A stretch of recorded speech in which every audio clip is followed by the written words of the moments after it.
नगर पंचायत धौरा टांडा से चेयरमैन पद के प्रत्याशी समाज सेवी अलीम अहमद फौजी से आज हमारे संवाददाता ने उनके धौरा टांडा स्थित कार्यालय पर मुलाकात कर खास बातचीत की। बातचीत के दौरान चेयरमैन पद के प्रत्याशी समाज सेवी अलीम अहमद फौजी ने नगर पंचायत धौरा टांडा के विकास, शिक्षा, स्वास्थ्य, चिकित्सा, स्ट्रीट लाइट व्यवस्था के साथ ही क्षेत्र के युवाओं एवं क्षेत्रीय जनता के हित में अपनी कार्य योजनाओं आदि के संबंध में विस्तार पूर्वक चर्चा करते हुए नगर पंचायत धौरा टांडा से चेयरमैन पद के प्रत्याशी समाज सेवी अलीम अहमद फौजी ने बताया। बरेली से मुस्तकीम मंसूरी की रिपोर्ट। मेरा नाम अलीम अहमद, मैं एक रिटायर्ड फौजी हूँ। मैंने 23.5 वर्ष देश की सेवा की है सरहद पर रह के। अब मैं समाज की सेवा करना चाहता हूँ, समाज को अपने आप को समर्पित करना चाहता हूँ और ये मैंने ठान लिया है कि मैं समाज के लिए ही काम करूँगा। जब तक जीवित रहूँगा समाज के लिए ही काम करूँगा। अब क्या वजह है जो आपको नगर पंचायत धौरा टांडा से चुनाव में चेयरमैनी के लिए आना पड़ा? जब मैं फौज में गया था उस वक्त मेरी उम्र लगभग 16.5, 17, 18 के आसपास थी। 18 साल में उस टाइम मेरी मूछें भी नहीं निकली थी। जब मैं फौज के अंदर गया 23 साल देश की सेवा करके आया। 18 वर्ष का जिस टाइम में था तो उस वक्त भी इस कस्बे की हालत यही थी और आज जब 23.5 साल देश की सेवा करने के बाद में आज भी मैंने जब देखा तो सेम कंडीशन में वही हालत है, कोई बदलाव नहीं हुआ है। 23.5 साल में कोई बदलाव नहीं हुआ। इसलिए मैंने सोचा कि अब मैं मैदान में आके चुनाव लड़के लोगों की सेवा अच्छे से कर सकूंगा। अलीम साहब, आप जब चेयरमैनी के चुनाव में जा रहे हैं तो किन मुद्दों को लेकर चुनाव में जा रहे हैं? मुद्दे क्या हैं सबको मालूम है मुद्दे। अभी आप जिस रोड से आए हैं आपने खुद देखा होगा, टामांडा से लेके और धौरा तक और धौरा से लेके टांडे तक कितनी बुरी स्थिति, कितनी दैनिक स्थिति है इस रोडों की। और आपने देखा कितने गहरे गड्ढे, इतनी बुरी हालत है। तो उसको लेके 28 तारीख में 28/7/2022 में मेरी मीटिंग भी थी कमिश्नर महोदया के साथ में। तो वहाँ ये मैंने दोनों मुद्दे रखे थे, लाइट को लेके और रोड को लेके। और उस मीटिंग में सभी जितने भी विभागों के सभी संबंधित अधिकारी भी थे वहाँ। उन्होंने मैंने उसमें प्रार्थना पत्र भी दिया। उसके साथ साथ मौखिक भी मेरी उन्होंने बातचीत सुनी, वार्तालाप हुई कमिश्नर महोदया से मेरी। तो उन्होंने इसमें जो PWD के जो अधिकारी थे, चीफ इंजीनियर, उनको वहाँ बुलाया, बोले इनकी सुनिए, ये आए हैं धौरा टांडा से अलीम फौजी। तो उन्होंने मेरी बात को सुना और उन्होंने कहा इसका प्रस्ताव पास हो गया है, जल्द से जल्द ये रोड पड़ जाएगा। इससे पहले भी मैं 1-2 बार प्रार्थना पत्र दे चुका हूँ महोदया को। तो अब इस मीटिंग में मुझे अच्छा मौका मिल गया डायरेक्ट बात करने का महोदया जी से, कमिश्नर महोदय। उन्होंने मेरी बात अच्छे से सुनी और उस पर कहा ये काम आपका हो जाएगा जल्द से जल्द।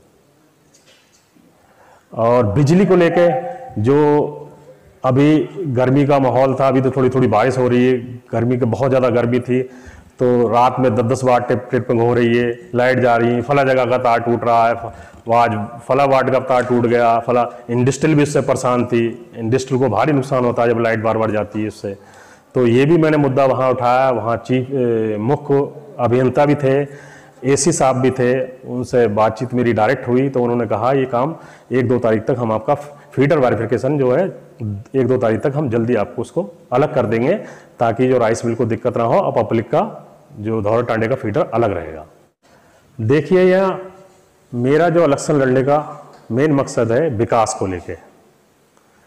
विकास हुआ नहीं आज तक यहाँ, तो विकास में क्या चाहिए, जैसे रोडें हैं, स्वास्थ्य है, शिक्षा है, आपका खेल ग्राउंड है। शिक्षा के साथ साथ खेल भी बहुत ज़रूरी है। कोई बंद कमरे में अगर पढ़ता ही रहेगा, बाहर नहीं निकलेगा तो उससे दिमाग में थोड़ी सी दिक्कत होती है बच्चों को। इसलिए बच्चे को खेल मैदान में भी हल्का फुल्का खेलना भी चाहिए। और सरकारी योजनाएं जो हैं, जैसे अभी मोदी जी की और योगी जी की बहुत सारी सेंट्रल गवर्नमेंट की अलग हैं, उत्तर प्रदेश सरकार की अलग योजनाएं, अनगिनत योजनाएं हैं। उसके लिए मैंने अगर मुझे जनता चुनती है, पिछली बार हो सकता है मेरे अंदर कुछ कमियां हो इसलिए जनता ने मुझे नकार दिया। मुझे उम्मीद है इस बार जनता जो है मुझे जरूर चुनेगी। अगर जनता ने मुझे चुना और नहीं भी अगर चुनेगी तब भी मैं लोगों के काम करूंगा, और चुना तो ये विकास का जो जितने भी पॉइंट मैं कह रहा हूँ, शिक्षा है, स्वास्थ्य है, आपका जो है रोडें हैं, खेल ग्राउंड है, और ये साहू ठाकुरदास स्कूल जो धौरा का है ये हाई स्कूल तक है। मैं इसका प्रस्ताव आगे लेके जाऊंगा, चाहे मुझे लखनऊ तक जाना पड़े, लखनऊ तक जाऊंगा। और इसके साथ यहाँ बारात घर की बहुत आवश्यकता है। इतना बड़ा टाउन है, इसमें गरीब लोग जो है, अमीर जो पैसे वाले लोग हैं वो तो कहीं भी बरेली में या कहीं भी अच्छा मैरिज हॉल लेके अपने बच्चों की शादियां कर लेते हैं, लेकिन गरीब आदमी कहाँ अपनी शादियां करेगा बच्चों की। छोटे से गरीब आदमी के छोटे से घर होते हैं, तो उसमें बहुत कंजेस्टेड होती, दिक्कत होती है ऐसा कोई फंक्शन करने में। तो उन गरीबों के लिए, चाहे तो अमीर भी कर सकते हैं उसमें, लेकिन उन गरीबों के लिए बारात घर होना बहुत जरूरी है इस कस्बे के अंदर। ये भी प्रस्ताव मेरा मैं लेके जाऊंगा कि यहाँ से अगर टाउन के फंड से होगा, अगर मैं जीता तो टाउन के फंड से, अदरवाइज जहां से भी होगा, जिस मंत्रालय से होगा, जिस विभाग से होगा, इस काम को मैं अंजाम दूंगा। ये बहुत जरूरी है। और उसके साथ साथ जो योजनाएं जो आ रही हैं, ये जो गरीब जनता है 100 रुपए 50 रुपए जनसेवा केंद्र में जाते हैं, 150 रुपए बेचारों के पास तक नहीं होते हैं कभी कभी। उसके लिए मैं स्पेशल एक ऑफिस खुलवाऊंगा, एक लड़का रखूंगा, जो भी योजनाएं हैं फ्री ऑफ कास्ट सबको ये सुविधा मिलेगी। ये मेरा वादा है, ये फौजी का वादा है। ये 100% ये सुविधा दूंगा मैं। घर से आप पेपर लेके आइए, मेरे ऑफिस में जहां मैं व्यवस्था करूंगा वहां, ये आपसे कोई चार्ज नहीं ले जाएगा। जो भी सुविधाएं, जो भी गवर्नमेंट की योजना है, सेंट्रल गवर्नमेंट की, उत्तर प्रदेश सरकार की, सारी योजनाओं का आपको लाभ मिलेगा। और सरकार चाहती भी है कि हमारी योजनाओं का लाभ गरीबों तक पहुंचे। विकास का मॉडल किस तरीके का होगा? विकास का मॉडल ये है, जैसे धौरा टांडा में जो पतली पतली गलियां हैं उन पे सीसी रोड होना चाहिए, नालियां अच्छी होना चाहिए, और जो धौरा से लेकर टांडे तक जो रोड है उसमें बीच में डिवाइडर होना चाहिए, जो कि एक साइड से लोग जाएं और दूसरी साइड से आएं, और वहां साफ सुथरा, डिवाइडर के बीच में पेड़ पौधे, खूबसूरत लाइटें, अच्छी लाइटें लगना चाहिए, ताकि बाहर से कोई भी आदमी आए, अदर टाउन एरिया, शहर से आए, कहीं गांव से आए, तो उसको लगे हाँ कोई टाउन एरिया है। और दूसरी मतलब मेरी ये सोच है कि इस टाउन एरिया को आदर्श टाउन एरिया बनवाया जाए। आदर्श टाउन एरिया जब हो जाएगी तो गवर्नमेंट की तरफ से मतलब जो है पेमेंट भी, पैसा भी ज्यादा आएगा, योजनाएं भी उसका ज्यादा लाभ मिलेगा टाउन एरिया को। बहुत सारी ऐसी योजनाएं जो आदर्श टाउन एरिया को ही मिलती हैं, सिर्फ बाकी टाउन एरिया को नहीं मिलती हैं, वो सारा हमको लाभ मिलेगा।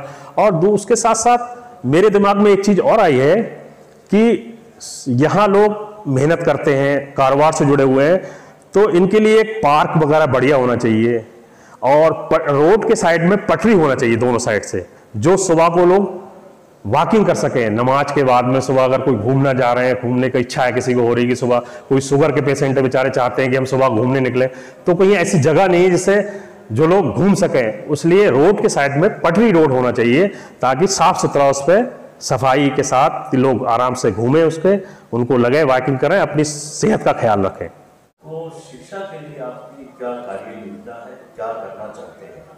शिक्षा को लेके हमारे पास में अभी धौरा में एक साहू ठाकुरदास नाम से हाई स्कूल तक है, उसको वहाँ के लोगों से और जो सरकार के जो भी प्रतिनिधि हैं उनसे हम बात करके उसको इंटर तक कराएंगे। और हमारे यहाँ टांडे में भी स्कूल एक है, वो तो एक कमेटी का स्कूल है, तो उसको वो 8th क्लास तक है, उसको हम चाहेंगे कि वो हाई स्कूल तक हो जाए। और दूसरा शिक्षा, चलो यहाँ तो हमने हाई स्कूल 12th किया, 12वां क्लास पढ़ने के बाद में 12वीं क्लास के बाद बच्चों को कोई ना कोई टेक्निकल कोर्स चाहिए, ITI GTI कोई भी ऐसा कोर्स चाहिए, या बाहर कोई BA BCom करना चाहता है, तो उसके लिए हमारे यहाँ ये व्यवस्था नहीं है। तो हम गवर्नमेंट के पास में एक प्रस्ताव रखेंगे कि हमारे यहाँ कोई ITI या कोई ऐसी संस्था खोली है जिससे लोगों को कोई टेक्निकल कोर्स करने के लिए मिले, ताकि वो टेक्निकल कोर्स करने के बाद में वो कोई आगे जाके जॉब उनको मिल सके, रोजगार मिल सके। 12th करने के बाद में टेक्निकल कोर्स जरूरी है, चाहे वो उसके बाद कई विभागों में ऐसी जगहें निकलती हैं जहां लोगों को BA BCom या BTech इंजीनियर टाइप के इस तरह से कोर्स मांगते हैं, तब जगहें मिलती हैं, मतलब जॉब मिलती है। तो इसलिए ये कोर्स के लिए यहाँ पर एक होना बहुत जरूरी है। कोई भी ITI या SIGTI कॉलेज वगैरह जरूरी है। ये मेरी प्राथमिकता है कि ये होना, इसको मैं, अगर मुझे कामयाबी मिलती है तो मैं इस प्रस्ताव को लेकर आगे तक जाऊंगा और इंशाल्लाह मुझे उम्मीद है कि फौजी जहां जाएगा तो उसको उसका काम 99% होगा जरूर। और इसके लिए आपकी क्या रणनीति है, क्या योजना बनाई है? इसके लिए यहाँ अभी कोई भी उप चिकित्सालय नहीं है। गांव-गांव में CSC PSC इस टाइप से जो हॉस्पिटल गवर्नमेंट के बने हुए हैं, यहाँ कोई व्यवस्था नहीं। और ना ही किसी ने आज तक, जो भी इसके जिसमें जनप्रतिनिधि रहे हैं, जो भी चेयरमैन रहे हैं, उन्होंने इसकी तरफ ध्यान दिया है। और ये बहुत ज़रूरी चीज़ है, क्योंकि हमारे यहाँ कोई अचानक कोई पेशेंट, कोई हार्ट का पेशेंट है या कोई डिलीवरी केसेस है, तो उसके लिए एम्बुलेंस सरकारी, कोई गरीब है, कोई गरीब जनता का कोई गरीब बंदा है, तो उसके लिए हॉस्पिटल एम्बुलेंस के लिए जब फ़ोन करना पड़ता है तो आधा 1 घंटे में एम्बुलेंस आती है। तो हॉस्पिटल भी दूर है, वहाँ भी दिक्कत होती जाने में। सबसे पहला मेरा ये रहेगा कि यहाँ एक उप चिकित्सालय खुलवाया जाए, उसका प्रस्ताव भी रखा जाए। अगर मुझे कामयाबी मिलती है तो ये प्रस्ताव भी मैं लेके जाऊँगा, जो भी संबंधित अधिकारी, जो भी कार्यालय है, उनके पास जाऊँगा। दूसरा, जो बीमार होते हैं लोग, उनके लिए एम्बुलेंस की समस्या आती है, ये मैं अपनी तरफ से ये आपसे वादा करता हूं आपके चैनल के माध्यम से कि मैं एक एम्बुलेंस 24 आवर्स, मैं अगर जीता तो एक एम्बुलेंस 24 आवर्स उस हॉस्पिटल में, अगर वो हॉस्पिटल की कार्रवाई से पहले, अगर जब तक कार्रवाई नहीं बन पाया, टाइम लगेगा उसमें, 4-6 महीने लगेंगे, उससे पहले मैं जिस दिन मुझे कामयाबी मिलेगी उसके विदिन 1 हफ्ते के अंदर वहां एम्बुलेंस और उस ड्राइवर के साथ में ये व्यवस्था मैं आपको दूंगा, ताकि कोई भी बंदा बीमार पड़े या किसी कोई दिक्कत आए तो वो तुरंत उसको हॉस्पिटल पहुंचाया जाए, चाहे वो ब्लॉक वाले हॉस्पिटल में, चाहे SRMS में, जहां उसको जाना हो, जहां भी लेना चाहता, बरेली तक, ये सुविधा मेरी तरफ से रहेगी। आपसे ये जानना चाहते हैं कि वो कौन सी ऐसी चीजें हैं जो कि आदमी को बहुत जरूरी है फौज के एतबार से? फौज के एतबार से मेरे हिसाब से, जो मैं फौज में जो रह के आया हूँ, जिस तरीके से मैंने बरेली तैयारी की थी इसमें फौज में जाने के लिए, रनिंग वगैरह के लिए, तो यहाँ खेल मैदान होना बहुत ज़रूरी है। खेल मैदान से क्या होता है कि जो बच्चे खेलना चाहते हैं, वॉलीबॉल है, हॉकी है, फुटबॉल है, बास्केटबॉल है, वो उस खेल ग्राउंड में, ये ग्राउंड सारे रहते हैं, उसके साथ साथ एक ट्रैक भी रहता है उसके अंदर। जो बच्चे मिलिट्री में और पैरामिलिट्री में, PSC में, उत्तर प्रदेश पुलिस में जो जाना चाहते हैं, वहाँ वो तैयारी आसानी से कर सकते हैं, जबकि ये व्यवस्था हमारे धौल टांडे में नहीं है। अगर एक खेल ग्राउंड बनेगा तो वहाँ बच्चे तैयारी करेंगे फौज पुलिस में जाने की, जो आसानी से हो जाएगी। सुबह उठ के घर से जाएंगे और आराम से वहाँ तैयारी करेंगे, पूरा ग्राउंड मिलेगा। ग्राउंड ना होने की वजह से बच्चे घर में बैठे हुए हैं और जो तैयारी नहीं कर पा रहे हैं। मेरी दिली इच्छा है कि फौज के नाते कि ये काम होना चाहिए यहाँ धौल टांडे के अंदर। और दूसरा, मैंने एक चीज मेरे दिमाग में और आई है, नहर, जो धौरा से लेके ईसापुर तक जो नहर है और ईसापुर से लेके बारी अड्डे तक जो नहर है, इसका नहर का सौंदर्यीकरण ये बहुत जरूरी, ताकि बुजुर्ग महिलाएं, अगर इसका सौंदर्यीकरण होगा, इसमें पटरी बनी होगी, तो ये महिलाएं, बुजुर्ग, शुगर के पेशेंट ये घूम सकते हैं और इसका एंजॉय ले सकते हैं। आप शहरों में जाके देखो, सुबह सुबह लोग कैसे वॉकिंग करते हैं।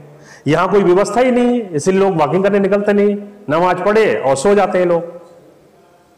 तो ये व्यवस्था, खेल ग्राउंड और नहर का सुंदरीकरण होना बहुत जरूरी है। ये भी मेरे मुद्दे में है। तो सरकारी योजनाएं किस तरीके से जनता तक पहुंचना चाहिए, इसके लिए क्या आपकी योजना है? इसके लिए है कि योजनाएं तो चल रही हैं सरकार की, सेंट्रल गवर्नमेंट की, उत्तर प्रदेश सरकार की, लेकिन पब्लिक तक, जनता तक इन योजनाओं का प्रचार प्रसार नहीं हो रहा है। प्रचार प्रसार ना होने के कारण से लोग, जनता को पता नहीं है, तो वो इसका लाभ नहीं ले पा रहे हैं। तो मेरा नजरिया ये है कि अगर मुझे कामयाबी मिलती है, और ये मैं बार बार कहता हूं, अगर नहीं भी मिलती तब भी मैं कोशिश करूंगा लोगों को इसका लाभ दिलाने का। कामयाबी मिलती है तो मैं इसके लिए बाकायदा वार्ड वाइज जो वार्ड सभासद होंगे उनको एक लेटर के द्वारा ये मीटिंग में कि ये योजनाएं आई हैं, इन योजनाओं को हर प्रति वार्ड मेंबर अपने वार्ड में इसका प्रचार प्रसार करेगा और जरूरत पड़ेगी तो हम भी इसके साथ रहेंगे। गांव इतना बड़ा नहीं है, जगह जगह लोगों से मिलने गए, मेल जोल रहता तो उसमें लोगों को बताया भाई ये योजनाएं हैं, फला कोई एक आदमी ऐसा चुन दिया अपनी तरफ से कि भाई सब लोगों को योजनाओं का लाभ मतलब बताएगा योजनाओं के बारे में। और उसके लिए मैं एक ऑफिस खुलवाऊंगा बाकायदा, और इस ऑफिस में एक बंदा रहेगा, लैपटॉप जो भी व्यवस्था इससे संबंधित ऑनलाइन करने के लिए वो रहेगी वहां पर। और ये काम फ्री ऑफ कास्ट, मुफ्त में होगा लोगों के लिए, कोई भी किसी को इसका खर्चा नहीं देना है, फ्री लोगों को ये सेवा मिलेगी उनका सारा ऑनलाइन करके।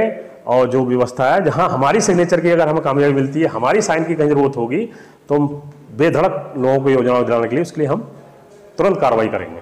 आप हमारे चैनल के माध्यम से क्षेत्र की जनता को क्या संदेश देना चाहते हैं? मैं संदेश कैसे दे सकता हूं जनता को? मैं तो जनता से अपील कर सकता हूं। मेरी जनता से अपील है कि मैं 5 साल से जनता के साथ में हूं और जो भी मेरे विकास के जो मेरे मुद्दे थे वो जनता के सामने मैंने आपके चैनल के माध्यम से रख दिए हैं। अब फैसला जनता के हाथ में है कि जनता जनार्दन जो फैसला करेगी वो मुझे स्वीकार है।